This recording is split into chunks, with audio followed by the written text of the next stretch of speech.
રાજકોટના ધોરાજીમાં નગરપાલિકાની ચૂંટણીમાં પક્ષ પલટાનું જોર જોવા મળ્યું। કોંગ્રેસના આગેવાનોએ આપ પાર્ટીનો હાથ પકડ્યો।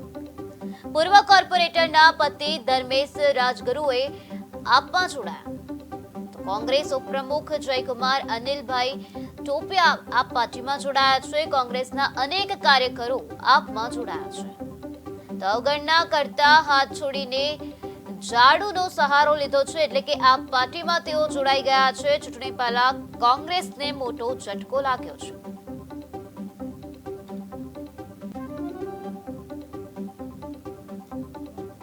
નગરપાલિકા ચૂંટણી અનુલક્ષીને આમ આદમી પાર્ટી દ્વારા ધોરાજી નગરપાલિકાના કુલ 9 વોર્ડ પૈકી 36 ઉમેદવારોમાંથી 28 સીટો ઉપર આમ આદમી પાર્ટીના સક્ષમ ઉમેદવારોએ આજરોજ ઉમેદવારી પત્રો રજૂ કર્યા છે અને જનતામાંથી પણ ખૂબ જ સમર્થન પ્રાપ્ત થયું છે।